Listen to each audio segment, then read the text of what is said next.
नमस्कार दोस्तों, मैं किशोरी लाल संगीत इलेक्ट्रॉनिक्स में आपका स्वागत है। दोस्तों, आज होली का दिन है।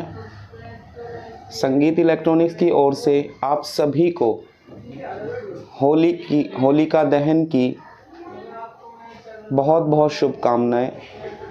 होली का दिन आपके लिए शुभ हो, मंगलमय हो, यही प्रार्थना संगीत इलेक्ट्रॉनिक्स की ओर से भगवान से हम करते हैं। दोस्तों, होली बहुत अच्छा त्यौहार है, रंगों का त्यौहार है, लेकिन इस त्यौहार पर कुछ शरारती तत्व होली को ख़राब करने की कोशिश करते हैं। ऐसे शरारती लोगों से आपको बचकर रहना है। खुशी खुशी होली मनाना है, अपने घर में मनानी है। और आज होली के दिन मैं आपको एक बहुत ज़रूरी बात बताने वाला हूँ। दोस्तों, आप मेरा ये चैनल देख रहे हैं, इसका मतलब ये है कि आप इलेक्ट्रॉनिक्स लाइन में आना चाहते हैं, आ चुके हैं या फिर आना चाहते हैं और एक दुकान आप खोलना चाहते हैं इलेक्ट्रॉनिक्स रिपेयरिंग की। तो दोस्तों, मैं आपको बताना ये चाहता हूँ कि आपको हमेशा एक बात ध्यान रखनी है कि आपको पैसे सोच समझकर और सही बताने हैं। जब भी कोई ग्राहक आता है कोई फ़ाल्ट लेकर, अपनी एलईडी, टीवी, होम थिएटर या कोई भी चीज़ लेकर वो जब आता है तो आपको बहुत सोच समझकर पैसे बताने होते हैं। पैसे ठीक बताइए, हमेशा ठीक बताइए पैसे, ना बहुत ज़्यादा हो ना बहुत कम हो। कम से मेरा मतलब ये है कि आप ऐसे पैसे ना बताएं कि आपको बाद में नुकसान हो जाए। पैसे हमेशा ठीक बताने चाहिए। ग्राहक जो होता है वो किसी का नहीं होता है दोस्तों। आज मेरे पास है, कल आपके पास है, कल किसी और के पास है। ग्राहक किसी का नहीं है। सिर्फ ग्राहक जो है वो आपका फ़ायदा उठाने की हमेशा कोशिश करेगा, आपको फंसाने की कोशिश करेगा। आपको हमेशा पैसे इस तरह से बताने हैं कि अगर जो काम आप उस सेट में कर रहे हैं, उसको अगर आपको मान लीजिए वही चीज़ दोबारा करनी पड़ जाए तो आपको नुकसान ना हो। ये सोच लेना दोस्तों कि आपको हमेशा इस लाइन में इन चीज़ों का सामना करना पड़ेगा। आज की तारीख में ग्राहक इतना स्मार्ट हो चुका है कि वो अपनी पूरी चप्पल घिस के आता है दोस्तों आपके पास।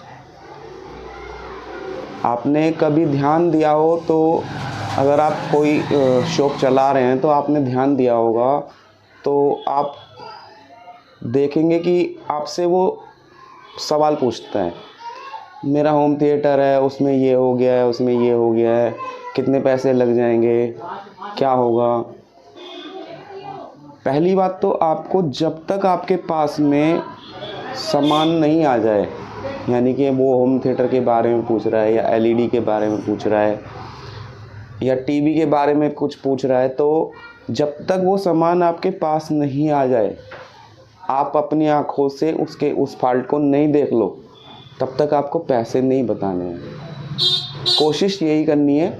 ज़्यादा पीछे पड़ता है ग्राहक और कहता है कि थोड़ा सा आइडिया दे दो, ये है वो है, तो आप आइडिया भी इस तरह का दें कि जैसे मान लीजिए उसने कहा कि मान लीजिए टीवी है कोई और उसमें पिक्चर नहीं आ रही है, आवाज़ आ रही है, तो हो सकता है उसमें कोई टाँका छूट रहा है, हो सकता है कोई छोटी मोटी कमी है, लेकिन ये भी तो हो सकता है कि उसकी ईएसटी ही ख़राब हो।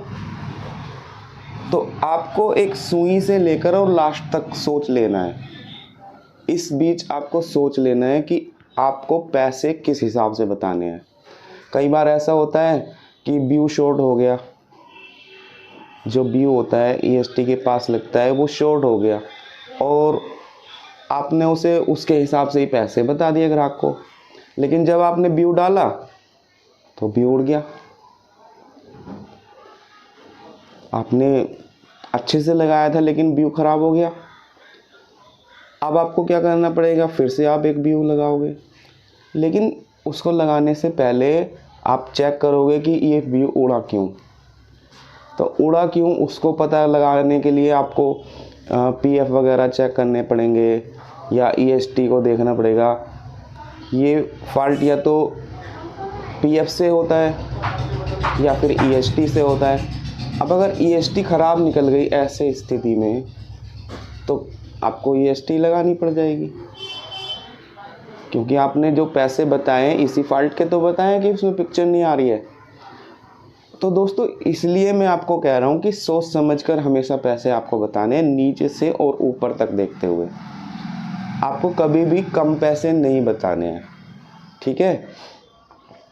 कम पैसे बताने में एक तो ग्राहक की जो साइकोलॉजी है, जिसको हम सोच कह सकते हैं, कि उसकी जो सोच है ना वो ऐसी बन चुकी है कि अगर आपने उसे कम पैसे बताए ना तो वो ये समझेगा कि छोटी मोटी कमी है।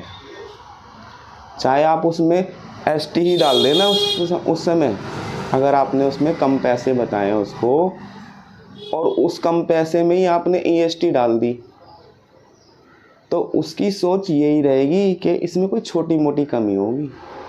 आपने जी जान से मेहनत कर दी, ईएसटी डाल दी, लेकिन उसको ये लग रहा है कि कोई छोटी मोटी कमी होगी, कोई टाँका ही लगाया होगा, तभी तो कम पैसे ले लिए।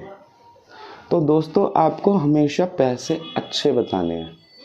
अच्छे से मतलब ये नहीं है कि आप बहुत ज़्यादा बता दो, लेकिन आपको अपने आगे होने वाले नुकसान से बचने के पैसे ज़रूर बताने हैं। कई बार हम व्यू डालते हैं, व्यू डालते ही ख़राब हो जाता है, पीछे से भी ख़राब हो जाता है कई बार। अब हमें एक की जगह 2 डालने पड़ जाते हैं, ठीक है ना। कई बार हम सोचते हैं कि ईएसटी साइड का फॉल्ट है, लेकिन सप्लाई भी हमारी ठीक नहीं होती है, वो भी हमें ठीक करनी पड़ जाती है। जैसे मान लीजिए अगर मैं एग्जांपल लूँ एक एलईडी टीवी का, तो एलईडी टीवी में क्या होता है, ग्राहक लेकर आया आपके पास में सेट और आपको उसने कहा कि जी इसमें पिक्चर नहीं आ रही है। अब पिक्चर नहीं आ रही है, आवाज़ आ रही है, सेट चालू है, ऑन है, तो आपका दिमाग सीधे सीधे जाएगा कि बैकलाइट ख़राब है। अब बैकलाइट ख़राब है, ठीक है, आपने बैकलाइट के हिसाब से पैसे बता दिए, लेकिन आप ये क्यों नहीं सोच रहे कि क्या पता बैकलाइट के साथ साथ इन्वर्टर भी ख़राब हो, या इन्वर्टर की वजह से ही बैकलाइट ख़राब हो गई हो। ये भी तो हो सकता है ना दोस्तों। तो ये सब चीज़ें अभी आपको सोचनी पड़ेगी। आपको अगर दुकानदारी करनी है तो ये चीज़ें आपको सोचनी पड़ेगी, क्योंकि आप कम पैसे बताने के बाद आप फंस जाओगे। तो मैं आपको ये समझाने की कोशिश कर रहा हूँ कि पैसे ठीक बताओ, कम मत बताओ। कम बताने में हमारा नुकसान है दोस्तों। हाँ, लेकिन इतना है कि इतना भी ज़्यादा नहीं होना चाहिए कि वो कराने से ही इनकार कर दे। इतने भी पैसे आपको नहीं बताने हैं, क्योंकि हमें काम करना है, लेकिन काम करने के साथ साथ हमें अपने नुकसान को भी बचाना ज़रूरी है।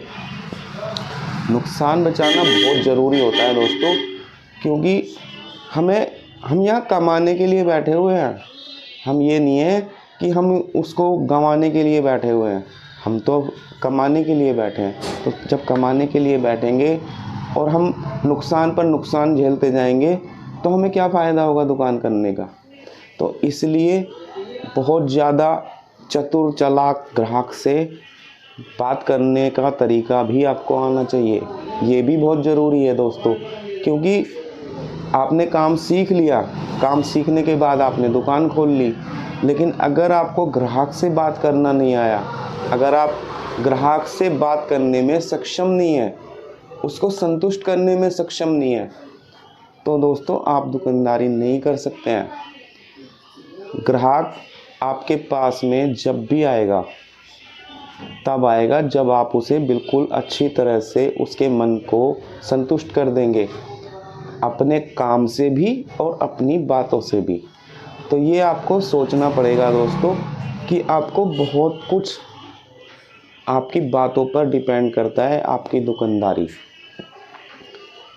अब मैं आपको छोटी सी और एक बात बताना चाहता हूँ कि आप कभी भी ना ये मत सोचना कि ग्राहक ने आपसे ये कहा कि आप तो ज़्यादा पैसे मांग रहे हो और उसने तो मुझे इतने पैसे बताए हैं। अगर उसने इतने पैसे बताए तो वही करा लो, वहाँ क्यों नहीं करा रहे फिर? तो इन चीज़ों को भी आपको समझना है दोस्तों। ग्राहक बहुत तेज़ है, बहुत स्मार्ट है आज की तारीख में, और बहुत सारी सुविधाएं चल चुकी हैं। हम जो दुकानदार भाई हैं, हमारे पास तो इनका बहुत खर्चा बच जाता है, क्योंकि अगर मान लो यही ग्राहक कंपनी के पास में फ़ोन करता है तो कंपनी वाले पहले ही एस्टीमेट दे देते हैं, ये इस फॉल्ट का इतना लगेगा, इस चीज़ का इतना लगेगा, इस चीज़ का इतना लगेगा, अगर आप नहीं कराओगे तो घर आने का इतना चार्ज लगेगा। जो कंपनी से एक बार ठीक करा लेगा कोई भी सेट, तो उसको ये सब आइडिया हो जाता है और उसे पता चल जाता है कंपनी में तो ज़्यादा पैसे लगने वाले हैं। तो इसलिए ग्राहक बहुत चालाक है दोस्तों। आपके पास में वो अपना काम कराने के लिए आ रहा है तो वो बहुत सोच समझ के आ रहा है।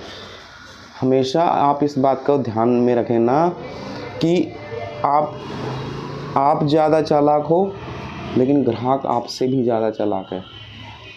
तो सारी चीज़ें देखते हुए दोस्तों हमेशा पैसे ठीक बताओ।